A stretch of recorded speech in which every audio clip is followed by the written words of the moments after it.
हो पासा, सदा रहो रघुपति के दासा, सदा रहो रघुपति के दासा। भगवान श्री राम जी कृष्ण जी की कृपा प्राप्त करनी है तो किसकी शरण में जाना पड़ेगा आपको? किसकी शरण में जाना पड़ेगा? हनुमान जी महाराज की शरण में जाना पड़ेगा। तो आज आप लोग यह संकल्प जरूर लीजिए कि हम अपने घर में प्रतिदिन सामूहिक रूप से सपरिवार सहित छोटे छोटे बच्चों को भी लेकर के एक बार कम से कम हनुमान चालीसा का पाठ सामूहिक सब लोग करना प्रारंभ कर दीजिए। क्योंकि राम रसायन, राम जी की उपासना करिए तो जल्दी कृपा नहीं मिलेगी। कृष्ण की उपासना करते रहिए और हनुमान जी महाराज की शरण आप पकड़ लेंगे तो भगवान राम आपको साक्षात प्राप्त हो जाएंगे। क्योंकि पवन तनय संकट हरण, मंगल मूर्ति राम लखन सीता सहित, हृदय बसों, जिनके हृदय में साक्षात प्रभु विराजमान होते हैं। पूरे संसार में ब्रह्मांड में चले जाइए, अगर भगवान राम का दरबार मंदिर बनेगी और हनुमान जी की मूर्ति अगर नहीं स्थापित होगी ना तो भगवान राम का दरबार नहीं चलता है।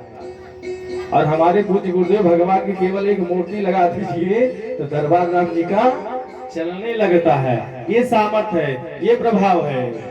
तो आपका जन्म मनुष्य तन में हुआ और कहाँ हुआ?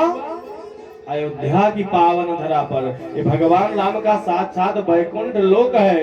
भगवान श्री रामचंद्र भगवान नित्य निवास कहाँ करते हैं? अयोध्या में करते हैं। कि अंत काल रघुवरपुर जाए, अंत काल रघुवरपुर जाए, जहाँ जन्म हरि भक्त कहाए, जहाँ जन्म हरि भक्त कहाए। तो आप 84 लाख योनियों को भोगने के बाद आपको जन्म कहाँ मिला? अयोध्या की पावन धरा पर। इसलिए जन्म मिला, हम नहीं कह रहे हैं, हनुमान चालीसा बता रहा है आपको, पूज्य गुरुदेव भगवान के द्वारा रचित है। क्या कह रहा है कि जहां जन्म हरि भगत कहाई। आप जो है अयोध्या वासी होकर के और पूज्य गुरुदेव भगवान हनुमान जी महाराज की उपासना नहीं कर रहे, कैसे हमारा आपका कल्याण होगा? और देवता आपके चित्त कल आपका चित्त का अर्थ बताए थे ना। चित्त कहते हैं प्रकाश रूप को, जिसको स्वयं ही प्रकाशवान है। और जो स्वयं में प्रकाशवान है उसको प्रकाश की क्या आवश्यकता? जो आपके चित्त आपके विवेक में और देवता प्रकाश देने वाला नहीं है, कौन है? पूज्य श्री हनुमान जी महाराज है।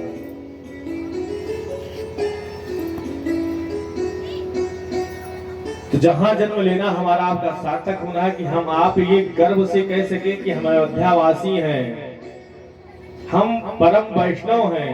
अब वैष्णव के लक्षण क्या है? कि जो उठिप्रात नहात नहीं, दिन 7 चढ़े। अब दिन और रात मिलाकर के भैया 8 पहर होता, जानते हैं ना? दिन में 4 पहर होता है और रात में 4 पहर होता है। अब 4 पहर दिन में, 4 पहर रात में, कुल मिला के कितने हो गए? 8 पहर। दिन 7 चढ़े या ही विधि जागो।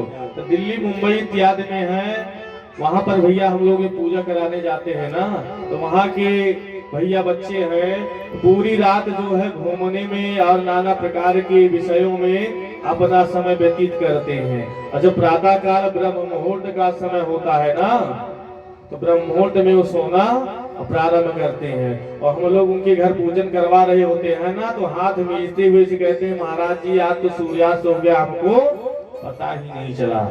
जो उगता हुआ सूरज नहीं देखेगा उसके जीवन में कभी प्रकाश नहीं हो सकता है। आप कितने भी परिश्रम कर लीजिए, कितने भी दान दे दीजिए, लेकिन जिसने उगता हुआ सूरज नहीं देखा उसके जीवन में कभी प्रकाश नहीं आने वाला है। तो न देत जो अर्घ सदा सविता को। देखिए मेरे कहने का औचित्य केवल एक ही है कि आपकी ग्राम सभा में अगर हम आए हैं तो अगर मेरी एक बात को इन सभी भक्तों, इन माताओं में अगर एक माता ने उतार लिया, उनके 100% परिवार का कल्याण अवश्य होगा। क्योंकि इनके बगैर हम आप सनातन धर्म हिंदू को नहीं जागृत कर सकते हैं। देखिए हमारे जागृत करने से सनातन धर्म नहीं जागृत है। जो सत्य है वही सनातन है, जिनकी आप कथा श्रवण करने का लाभ प्राप्त कर रहे हैं वही आप प्रभु श्री राम है, वही जहाँ श्री कृष्ण है। लेकिन हम आप उनके दास हैं, उनके भक्त हैं, उनके नाम का प्रचार करने के लिए हमें गोविंद भगवान ने इस पद पर नियुक्त किया है कि हम जाकर के जो कल आपको कथा में सुनाया था कि सूतक ध्यायी कथा सारम मम कर्ण रसायनम, कि जो सूर्य भगवान के भुवन भास्कर सूर्य नारायण के उदय होने पर तीनों लोगों का अंधकार समाप्त हो जाता है, और हमारे आपके हृदय के भीतर अंधकार बैठा है उसे नहीं समाप्त कर पा रहे हैं सूर्य भगवान ना, तो समाप्त कैसे होगा? समाप्त ऐसे होगा कि हम गुरुदेव भगवान संत की शरण में जाएं, प्रतिदिन सत्संग करें, घर में बैठ करके गोविंद नाम भजन करें, तो नदेत जो अर्घ सदा सविता को, और संध्या विधि करते नहीं जो तीन। अब संध्या किसे कहते हैं? बताएगा कोई संध्या किसे कहते हैं? कोई नहीं बता पाएगा संध्या किसे कहते हैं। अरे भैया सब पढ़े लिखे हैं, सब एमए बीए पीएचडी सब लोग यहाँ पर बैठे हैं, बड़े बुद्धिमान हैं, क्योंकि गुड़वर वाले लोग हैं, नाम ही गांव का ऐसा है, तो इसमें किसी भी प्रकार की कोई कमी नहीं है। तो संध्या का अर्थ क्या होता है? देखिए, संध्या का अर्थ जो है शाम नहीं होता है। हम आप हिंदू सनातन धर्म में तुरीय संध्या होती है ना, गायत्री की उपासना हम आप करते हैं, तुरीय संध्या होती है, तो प्रातः काल, दोपहर और सायं काल की संध्या होती है, क्योंकि